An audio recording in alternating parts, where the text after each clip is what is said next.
Good morning, Little Masters, and welcome back to today's Tolkien Times, a Prancing Pony podcast production. I'm the Man of the West. Let's keep week 100 going with another Word Nerd Wednesday.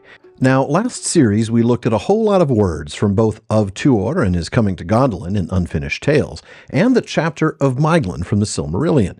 This time around, though, we've been looking at words mostly from our Silmarillion Saturday readings as we work our way through Of the Ruin of Beleriand and the Fall of Fingolfin.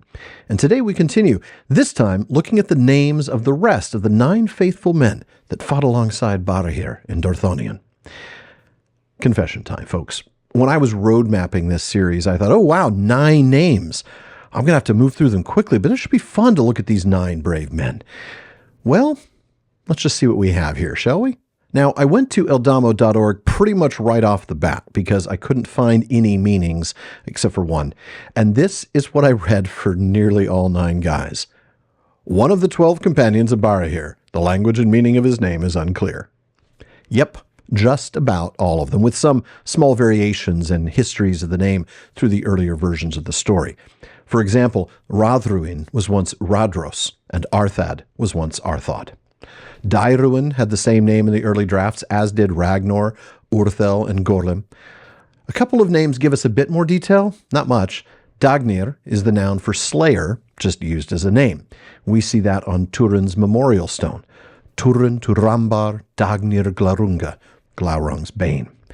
Gildor is the one that actually sort of the exception that proves the rule, right? The others we have no idea, but Gildor is a familiar name to us because of Gildor in Glorian, the Noldoran elf that met Frodo and company in the Woody End. The name is Sindarin, with the element Gil for star, spark, or glint, like in Gil-galad, and Dor, meaning king or lord. So Gildor, Star-Lord. Finally, Hathaldir's name at least includes the element dir, meaning man or male. But folks, that's absolutely all I could find on these names. Thank you for no, I'm just kidding. That would make this the shortest Word Nerd Wednesday ever. So I'm going to go past those 9 guys to look for a few more names. Believe it or not, there's a name of Sauron's that we haven't looked at on one of these episodes before. We read in the text that after the fall of Fingolfin, Sauron, greatest and most terrible of the servants of Morgoth, who in the Sindarin tongue was named Gorthaur, came against Orodreth and then, of course, took the island. We looked at Sauron, his name that is, all the way back in the 2nd week of the TTT. It's Quenya, and it means the abhorred. But we haven't looked at his Sindarin name, Gorthaur. So let's do that now.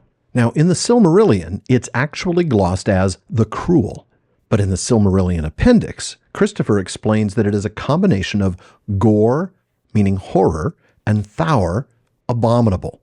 Now, Gor we know, Gorthal, dread helm, Gorgoroth, valley of terror. The Thaur element comes from the same root Sawa that leads to the Quenya name Sauron, so it seems to just expand on Thaur or Sour by adding Gor for horror.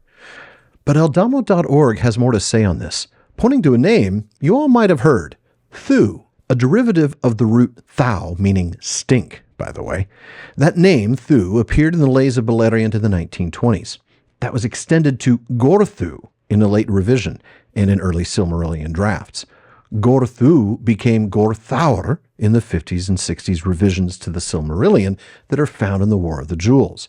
But in Parma El Delamberon number 17, Words, Passages, and Phrases, Tolkien writes about this, saying that the name Sauron is also used in late Third Age Sindarin and could be a genuine Sindarin formation from Saur, but is probably from Quenya. The ancient Sindarin name for Sauron was Gorthaur, of quite distinct origin, from Ngor, terror, and Thus, evil mist or fog. Darkness, Ngor Othuso, Gorthu, mist of fear. And that's the name that he gives us in Parma El Delamberon 17. Gorthaur actually means mist of fear. And frankly, that's a pretty terrifying name for Sauron. Now that does still leave us with a little bit of time, so let's look at the name of the place that he took over. Tol Sirion, which is a name that means island Sirion, becomes Tol in Gaurhoth. And Tol, of course, still means island. In is just the plural version of the article E, meaning the. Now, we've not talked about Gaurhoth before, not directly, but we've mentioned it a lot because it's an example of the use of the suffix hoth, meaning host or horde, and always in a negative sense, like the Glamhoth or the Losoth even. Gaur, then, is werewolf, with Tolkien giving us an explanation. Where else? Words, passages, and phrases in The Lord of the Rings, found in Parma Eldalamberon 17. There he explains that the Sindarin element Ngaur, N-G-A-U-R, which drops the N when it starts a word, so Gaur, means a werewolf, properly false, disguised, deformed, from the root Ngaw, falsify, deform, disguise. So, Tol in Gaurhoth is Island of the Werewolf Horde. And folks, that is it for today's Word Nerd Wednesday. Come back next week as we water the wide, wild, wonderful world of words weekly on Wednesdays. And if there's a word you want to know more about, just let me know. Email barliman@theprancingponypodcast.com.